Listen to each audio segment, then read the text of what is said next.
Welcome to this edition of the KrakCast News. It is January 24th on a Friday, but God knows what day you'll get to listen to this. That's why we don't normally say that, so sorry about that. But John normally does this bit.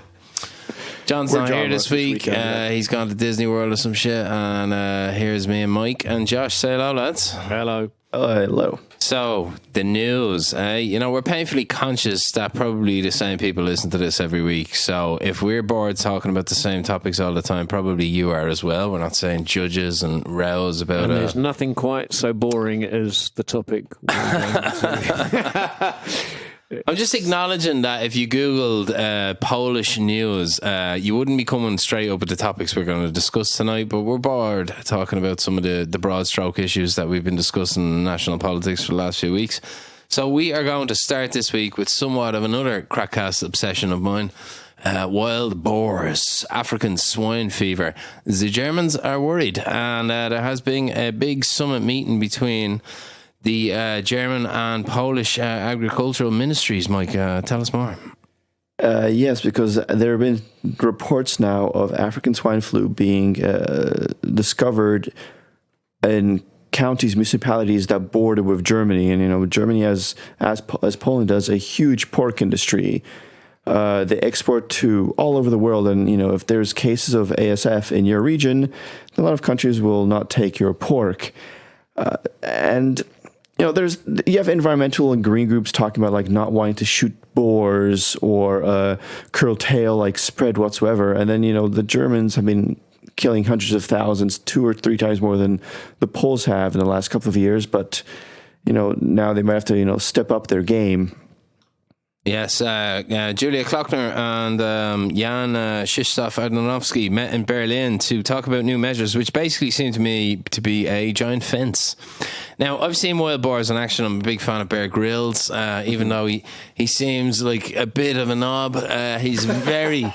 very good at his job, and I enjoy spending time with him in the wild. And in one episode, he visited the Florida Everglades, where, of course, it's completely legal to, kill a wild boar because they're considered a dreadful pest there as well. And my God, this thing put up a fight. I was terrified. I mean, Bear Grylls, of course, eventually took it down and slit its throat in a very manly fashion. But, I was worried for Bear for more than a minute. These don't seem like the type of animals that can be contained with the type of fence that's in the pictures here. So basically, we need to shoot a lot more of these, Mike. I mean, it seems to me as simple as that. These are a very large, aggressive animal that have no apex predator to feed upon them, so they multiply rapidly. They're a kind of evolutionary freak. We got rid of all their natural predators, so now it's only natural that we have to do something with their populations, because it's massive. How many wild boars are there in Europe? Hundreds and hundreds of thousands in every country. They're in cities. They're everywhere. They're pigs. They're omnivores. They can eat anything. They're extremely strong animals, so they can fight off anything they consider competition, and they consider everything competition. You do not want to walk past one of these things in the forest, and if it's a mother with piglets, are they piglets? Or are they boarlets? Boarlets. Oh yeah, piglets sounds better, doesn't it? You do not stand a chance. They're ferocious. We don't need them. We can exterminate them. We can just bring down their populations to tiny in certain regions and eat the rest. Plus, they're kind of tasty as well, which is it's a win-win here. Is Western civilization generally, at risk from this bovine menace? I mean, our civilization... Porcine menace. Excuse me. What's bovine? That's cows. Yeah, cows. More, yeah. What an embarrassing faux pas that was. Pork wrap steak is a good idea. Oh, my God. But, you read these stories about Barcelona having their, basically pig genocide squads out in the street, and they still can't kill them fast enough. And you're kind of thinking, where's the line with this? When are people going to get a bit alarmed about this? I mean, it's an absolutely crazy problem. Like you say, the pork industry in this country is massive. I mean, everybody eats pork all the time, and this can cut swathes of pigs down in vast numbers. The culling here that would happen if African swine fever breaks out in large numbers would be phenomenal. It happened in China. Everything happens on a giant scale in China. They've already lost about a third of their domesticated pig population. And they're, of course, the largest pork buyers in the world. That's any pork industry is looking to grow, is looking to sell into China. And, of course, they have very strict rules. They love their pork in China. The market is either sweet or sour, isn't it? It's kind of a weird thing because not least that like this African swine flu, which is kind of which is highly contagious, but it has to be pointed out that it doesn't seemingly present any danger to humans, and also that kind of the pork meat derived from pigs that are infected with African swine fever is not compromised it's completely anyway. safe for people. The problem is it can kill off, I think it's like 99% fatal for pigs. So it's kind of an economic issue rather than a health issue. Really easily. So you certainly can't eat the carcasses of an infected African swine fever pig. If I thought you said you can eat them. Yeah, it's not dangerous. So I've seen the animals when they get this. They get these black, sores all over their body, and they drop dead in their own piss and shit. So the crackling is a bit unattractive. Yeah. And you were telling me that that farmer then sends that off the market. Well, that doesn't sound right to me. If you ate it, you're not going to get infected or anything like that. Okay, if you ate it, but nobody is fucking eating it because we're just saying it's not harmful to humans here. Yeah, okay, so I won't get alarmed about the pigs slowly taking over the cities. I'll just, none of us can shoot a rifle, lads. All right, there's no help for this problem in this room. We need a lot of manly hunters out there, and manly hunters are a dying breed. Yeah, so I think, actually, my theory that the pigs are going to rule the planet soon if we don't get our shit together has a bit of legs on it, because we're slowly losing the generation of rifle shooters that have kept this problem slightly under control. Are you allowed to use a sword? I mean, I guess it would be a pork. Okay. No, don't go. I don't even know where you were going with that, Josh. I'm deeply confused now. You're throwing me off my game here big time. So I'm throwing it over to you now, Josh. Could you kill a wild boar? You've been on this planet for 58 years.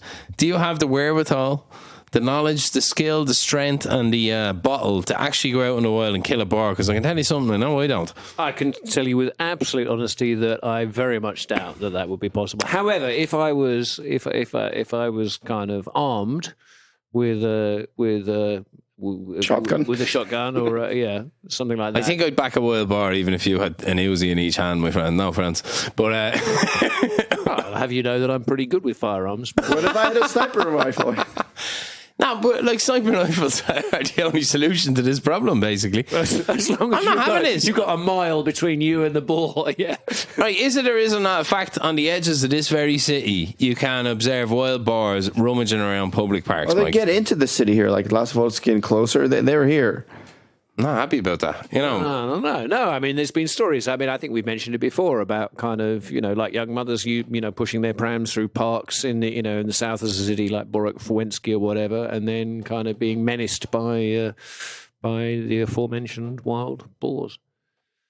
Okay, well, anyway, you guys seem as chill about this as the general public, so my position is to create alarm on this topic. There's nothing more alarming to me than the pig takeover of Western civilization. And you heard it here first when you're all living under your new wild boar masters, begging for scraps. Planet of the pigs. Yeah, we'll be in styes. They'll be ruling, they'll probably rename it, Pig Europe or something, and that'll be us done. When we see the Statue of Liberty up to its neck in sand on the beach, we know that it was not an alternative reality. I know what you want to hear about, Josh. Sports investment in Poland. Oh, yes. Now, give Poland a grade out of 10 for its sports facilities, Josh, growing up in England comparatively. Well, bearing in mind that I'm no longer young, and you're not the sportiest of dudes. None of us are. And it's been a while since I spent time in England, so I have to say that actually, to me, what I see in Poland now compared to what I recognised in England when I was younger doesn't seem to be very much different. But that's probably not the correct point of view. Mike? I'm still not sure if the infrastructure here is all that grand. When I came here, you had a few fields and courts around schools and high schools. the universities would have infrastructure as well, but I don't know if it was spectacular. But in the last 20 years, they've really built it up with community centers, football pitches. It's become something that the city or municipalities all over the country are pretty proud of. But I don't know what it's like in the UK, so as well, I can't compare. Well, rather famously, and I mean, we don't want to get too much on a track here, but I think it was sometime in the 1980s that a lot of local authority, i.e. what we don't call public schools, but which are in fact public schools in the UK, actually sold off a lot of their playing fields. Which means that actually, like particularly kind of like urban or metropolitan schools actually have very, very poor facilities for outdoor sports. 452 million euros has been earmarked over the last 4 years for the development of sports infrastructure, PM Morawiecki said on Saturday. Vowing to even further increase, he said this would be a never experienced before period of investment in sports infrastructure of this size. But what are they actually building? What are we talking about here? I mean, I do think Krakow could use more sports facilities, more fields. There's very few decent quality football pitches and playing fields in Krakow, in my experience. I was shocked when we ran the local Sunday team how few options are available to you, really.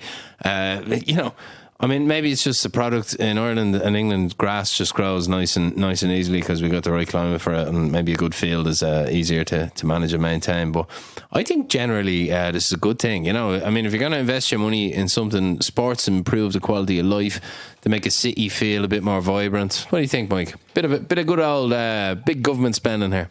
I have a mixed feelings about the fact, I don't even know why Poland has a sports ministry, or had anyway.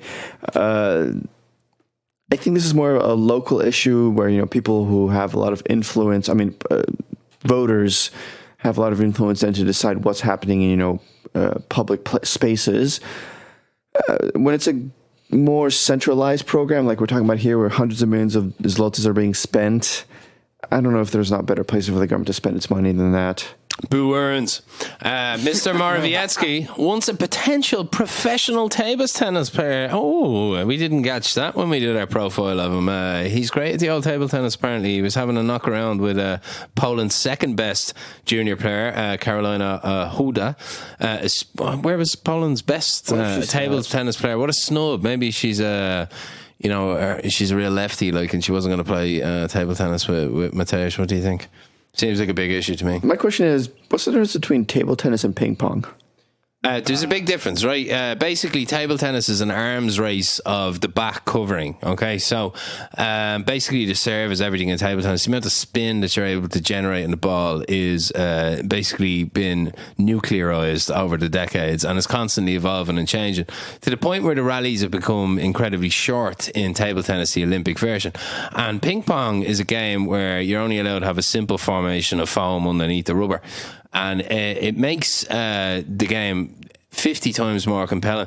It's a fact that in Ireland and England in the 60s, there were ping pong halls up and down the country with these huge organised tournaments that drew massive crowds because the game is so watchable, and it still exists on a small scale. But once something becomes an Olympic versus a traditional version, it traditionally dies out completely as a visible entity in the sporting landscape. I asked that kind of as a joke, and I didn't actually know there was a yeah, I also. And I like it. To summarise, ping pong should be the Olympic sport because it's fixed and it requires a lot more. Are you saying that all Olympic sports are fixed? No, the bat. The bat's not constantly changing. So the rallies are better. You set that up too well, and you get the noise. That's where the noise. Ping pong comes from.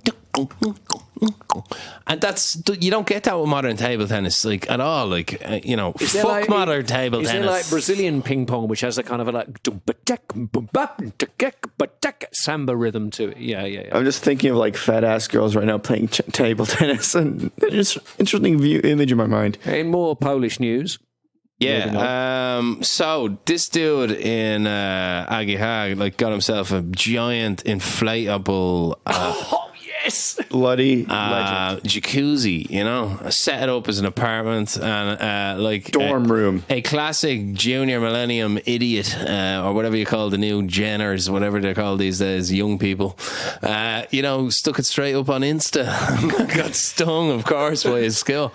Mike, did this story make you smile? And did he actually do any damage? No, he did no damage. But what's the big deal on. Party on. I mean, it's such a balling thing to do. It's like when you're a college student, 18, 19, 20 years old. It's such a what thing to do? Baller thing to do. Baller, okay. Imagine you're 18, 19, 20 years old. You're having trouble getting women, and you're living in... in the akademiki, in the dorm room. So, it's not really anything that impressive to begin with. It is, right? Can you imagine, I have a jacuzzi back there? The device has already been dismantled and is not hazardous. Now, a special commission is to investigate how dangerous it was to set up a jacuzzi in a dorm room. You fun sponges. Find something useful to do. Those sponges, yeah, but... Back off, Blazers. All right, he was only having a bit of crack. You know what I mean? These are the kind of people who'd suck the joy out of a funeral. Who is this legend? Bartek Grajanovsky. Oh, that's who posted it. Was that the name of the student? I think it is, yeah. Yeah. Go on, Bartek. Yeah, madman. Yeah. High fives all the way. Anyway, he gets kicked out of college, he can get a job, and he'll always have his legendary story of the inflatable. No, this is something that's going to live on for the next 20 years, I don't know about that now, Mike. I mean, 20 years. Easily. You think in 2040 we'll be sitting here talking about maybe an not inflatable us, but jacuzzi? New fresh. You may be, I won't be alive. Oh, chin up, man. There might be freshman students, and we'll be talking about that's I'll a be dorm speaking like Stephen Hawking if I am still alive. That'd be deadly, man. Down the pub with the fucking voice box on, sipping whiskey through a straw. In the beginning. No, but the university was worried here. They're saying we don't know if 1,000 liters, so a ton of water could have been supported by the floor. But I'm thinking, that's 1,000 kilograms. That's 10, 12, 13 people. You can definitely fit more than a dorm room. And if it couldn't hold that much, I'd be afraid to be in these buildings. But remember, these were buildings, a lot of them built during the communist era. They're nothing more than concrete slabs. Pretty sure you could... Isn't that exactly the reason why people are a little bit worried about this? Anywho, the kid had a good night, and now he's getting thrown out of college. The end. Japanese giant Toshiba Carrier Corporation, which produces primarily God's greatest invention, the air conditioning unit, is opening a giant new factory in Gniezno, Western Poland. Good news for the economy, Mike? I believe so, yeah, but I'm just thinking right now, if that kid had that jacuzzi in the summer and hooked up air conditioning in his room, oh my God, he would have gone laid. Yeah. I've never heard it. Oh my God, he has air conditioning. Yes. Trust You're me. A strange man, Mike. In Poland, strange man. It's still a rare thing, unfortunately. But I know, you smug git. I know you have air conditioning. That's why you're bringing this up, because I always rub it in the middle of summer. When Girls, he's married. It gets very steamy, let me tell you, ladies, in the KrakCast studio you in get July. The four of us in here, three We tonight. had a guest literally nearly melt once, good old Martin, who we'll have to have back on the show to give us... I guess we should get him in soon before the weather gets warm again. Yeah, he'd love it at this time of year. He literally... Let's put it this way, he left a wet spot on this couch after but we still want to have him back on because he's a legend. Left in a bucket. If you're listening, Martin, we love you. And we want to have you back on. Going back to the Toshiba, yes, this is a major investment, and it actually stems from the fact that Poland has a lot of STEM graduates and an environment which is really ripe for companies to come in and set up not low cost labor factories, but companies and factories that actually need people with skills and talent in more specific professions. And it's located in a special economic zone. Oh, that's something that Poland set up, like a lot of Eastern European countries all over the country. So places with lower taxes, reduced costs and regulations, almost like free ports where try to entice foreign companies to come in and invest. Even if they're not paying taxes, they're hiring people. They might decide to stay after the tax-free era ends. So, a lot of countries have thought of this as a very positive way to move forward. Every year I mean to save up, a few thousand and buy myself an air conditioning system, but every year I forget. Stupid not having air conditioning. Okay, so that was interesting. Somebody's building a factory. I think everyone deserves to know about that. That was definitely a worthwhile inclusion into the news. Moving on to the overpass on Żegorzycka, which will be renovated, not demolished after all. How do we feel about this? Oh, this is hilarious because I brought that article in our document. Today, our favorite person in the world, conservator of Małopolska, this said no, we're probably not going to let that plan go through because the plan was to save the overpass as it is, Then the construction workers, after all, said, like, no, we can't do it. We have to demolish it. So the Conservator said, no, you have to preserve it. So the compromise they presented was like, okay, so we'll keep the outside, we'll keep the bottom so it looks the same, but we'll refit the internal structure, the one that actually supports the weight. And the Conservator now, before this has even been presented as a proper formal proposal, is basically suggested, like, no, we won't let it happen. The Conservator, the Wojewódzka one that we don't like, Pani Magda, the city Conservator still hasn't given an opinion, so it's still up in the air. Well, it sounds particularly crazy. I never said I didn't like Pani Magda. Keep your views to yourselves. I mean, it seemed to me that the obvious workaround to a situation where you have, and you guys just be quiet while I'm trying to expound here. When you have a situation where there is some architectural merit for the thing to continue standing, but there are nevertheless serious concerns about its structural, shall we say, integrity, that you maintain the facade and you put a brand new kind of like structure on the inside of it. This has been something that has been done in kind of like historic buildings around the world. Maintain a facade, which is kind of a facade, then it's not the real thing. Well, yeah, but I mean, I mean, they've been pissing around with this bridge for years. Yes, and they're basically they also said, like, if they decide to try, what's the rail? But I don't understand. It's already like been rebuilt pretty much. Well, so are they just talking about how to reskin it now? Because look, it's a two-stage process, isn't it? They're building the new rail, kind of like twin rails going down from the station to across the river to Podgórze, etc., and onwards. But it wasn't a replacement. The idea is ultimately that there will be 4 rails, so that like you build the new 2, and then that takes the rail traffic, which enables the original 2 rails to be removed and replaced with a similar thing, so that you now have 4 rails going from the station, and wherever there's a crossing, you either put a brand new bridge in, or in the case as it is at Grzegorzycka, there's an argument that, well, this is rather an attractive. I've never really bridge. Considered it like. Well, I realise that. That's why we're having this conversation. No. I appreciate the context you just provided. Very good detail. Just very well done. But I've never really considered an attractive landmark of Krakow whatsoever. I've never really understood what the massive fuss is about. If they were going ahead and rebuilding that train line, obviously that was going to be affected. So, I mean, how are they still arguing about this now? Well, I mean, I can kind of sort of agree with you, because I wouldn't say it's the most like jaw-droppingly awesome bridge that I've ever set eyes upon. But nevertheless, I mean, there are photographs of, looking from Dietler towards Halatagova, like dating back to, I don't know, like the 1860s, 1870s, when there was still a river there, when it wasn't a road. But that bridge, exists from that time, and it's a certain kind of, shall we say, iconic structure. That's probably stretching a point a little bit too much. But nevertheless, it is a kind of a particular view looking from Dietler up towards in that direction. There's a bridge there, and if it was replaced by some kind of modern, kind of slender, reinforced concrete structure, then I suppose a case could be made that it looks a little bit at odds with the building they allowed to be built right beside it as you walk directly under the bridge, and you come out the other side of it towards the main square. It's really ugly, plain. That grey building, it now has at least a restaurant on the ground floor, but it's always seemed like an unloved part of the city, even though it's right near the centre. Halatargova, fair enough, has its fans, but it's always been a bit grimy and dingy, really. Blue van, though. Blue van. I suppose, is the magic of Krakow pigeon shit, and some people consider one of the great traditions of Krakow is the market at Halatargova every Sunday, which I can only describe as one of the strangest city traditions in 2020 that's still going. It's a fantastic place if you've really been burning to buy a left shoe of the wrong size. My mate Collins used to wake up. You remember Mikey? He used to wake up after a big session on a Sunday night on a Monday, and I used to say, "Oh, Blackie, never go drinking in a Sunday. Always rake up at these bloody religious pictures that I buy on the way home."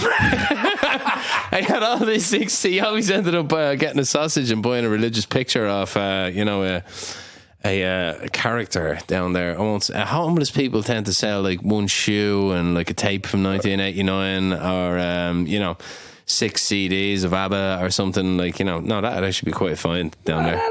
But I think that's part of the joy of it. I mean, you know, I'm personally acquainted with somebody who deliberately buys old cassettes from that era because they are actually a fascinating kind of but it's not like you have document. Not like you have vintage cassette stands. I've actually overdone the sales. Like, I mean, you know, you've seen this, like, you know, and basically on top of everything else, that market has been a building site for the last couple of years. So, you know, on the boards that are up to bring you through the underpass, like, they're everywhere with the on the other side of the road. It feels like something out of Delhi or something. It's a bit weird. But you just smell rotisserie chicken because there's that stand right there. And yeah, I always smile, you know. I always think to myself, good old Collins, man, he would have bought that little religious painting there on the way home. It's iconic. Yeah. But anyway, yeah. So, what do you guys think about the first step Nova Huta has taken to get on the UNESCO list? Oh yeah, this is interesting because Nova Huta, you know, that prior town, just celebrated 70 years last year, 2019. That'll be the turning of the first sod, presumably, rather than the completion of it. Exactly, that's when they you know, the broke dirt on it. What do you call it? Yeah, well, turning the first sod is something we say. Turn the first sod. It sounds like something you do at private schools that I don't want to know about. Yeah. Well, so there were ceremonies and investments and celebrations and commemorations all last year. And now there's also talk about the fact that, like, Nova Huta has now been designated, or the first steps are being taken to designate as a cultural landmark, a cultural park. And the paperwork is already starting to eventually maybe even consider a UNESCO protected site, which I think is a little funny as a Krakowian. You know, we respect Nova Huta, it's part of the city, and we understand the history, but it just seems kind of, you know, odd to put on the same list as the Pantheon or something like that. Yeah, it's a bit much. I'm not sure about this endless chasing of status from UNESCO. It seems to be... I think Krakow's been a bit greedy on this one, actually. I mean, there's a you know, or kind of like Małopolska, there's a ridiculously long list of UNESCO World Heritage Sites. But I have to say, despite the kind of like the despicable regime that was behind the kind of the initiation of its construction, it's surprisingly handsome. I'll give you that. It's surprisingly handsome. It is also, I believe it's true, the only extant example of a purpose-built, designed, socialist, realist. Well, see, that's where, you know, that's where you know, you get your caveat in, but that's where I do have an issue, kind of, you know, is that something to be celebrated? No, it's not to be celebrated, but I think it's worth preserving. Ah, yes, an interesting. Plus, actually, there are aspects of it that are pretty good, but there were parks, large sidewalks and walkways, lots of green spaces, lots of water. You know, everybody thinks of communism as like grey and dark and like cramped, but this was planned from the beginning. This is grey and spacious. Spacious. Well, to me, it's more about the transformation of its reputation, just purely because the city of Krakow is on the way up. So people were able to take those positives, renovate the apartments, put some money into them, and it's an up and coming area. You know, it's going to be hipster central in the next few years. Let's face it. Like, yeah, it's getting that way. I think, but that's a success. People who live there, you know, especially people. Well, no, actually, I know people who grew up there, but now kind of think that it's a great place to live. Yeah, now the apartments are a little on the small side. Yeah. You know, or as Darth Vader might say, a little on the dark side. But, yeah, small windows and stuff. But you know, it's definitely it's a pretty desirable place to live at the moment. I mean, you know, it's not easy to get a cheap apartment in Nova Huta. Sure, and there's a lot of stuff going. You know, in addition to the kind of like the parks and the lakes and the blah blah blah blah. There's theatres there. There's also, you know, there's a big thing to be in. It will always be that Soviet city thing. That, you know, nobody's going to significantly change the structure and architecture. Why would they bother? You know, it works the way it is. It depends how good the concrete is. I suppose if it starts falling down in the next few decades. So I don't think it does need preserving. It's like a hidden gem. Like, it's one of them things. I think a city should, it should have its reveal itself to not every little corner of it doesn't need to be, you know, totally celebrated and raised up on a plinth. Like, you know, people who know, you know, what's the point in UNESCO ticking another box? Also, when you have an endlessly expanding list of cultural sites, doesn't it slightly cheapen it? They add a lot every year. Like, I mean, the list is getting very, very big. UNESCO World Heritage Site. Josh, I'm looking at you. Yeah. Well, no, of course you're right. But no, like I argued, I think there is some merit for at least kind of officially on a world scale recognizing Nova Huta as a specific kind of thing. Okay, it's not Venice. It's not. I'm struggling now. But yeah, no, it has architectural merit. It's a great illustration of, shall we say, kind of like enforced design, kind of like laid upon a thing. Okay, it's not Haussmann's Paris. Well, we've already got, like, there's this kind of notion that we have to preserve it, but, you know, we've already talked many times. There's no way the city conservator would let somebody pull down the main buildings on Plaza Centralne and start throwing up some glass, modern structures. It would never happen anyways. There's no need to protect it. In fact, they're protecting Forum, so they'll definitely protect it there. In fact, far from protecting it, unlike Forum, it's really, it's structurally, everything's fine, and it's going to be used probably as housing for the next 50 years and have a great, future. And here's a great kind of like, contraposition. Like, what if a group of kind of activists kind of like started lobbying the United Nations to make the Forum Hotel a UNESCO kind of World Heritage Site? I think we would be pretty opposed to that notion, wouldn't we? Well, I think one of the few things we all universally agree on the show is that you should dynamite that thing. I would love to see that. I'd love to see it reduced. If we have any fundamentalist listeners, and it's actually illegal to encourage stuff like that. I'm saying if they're gonna crash it into a building, we wouldn't really be feeling. And we've given the hipsters on the ground floor. I think I can just hear a knock at the door. I'll just be right back with you. We've given the hipsters on the ground floor of the Forum the credit many times for doing their best to regenerate it, but there's nothing you can do with the upper levels of it. It's a monstrosity. Build something new or knock it down and turn it into a park, I say.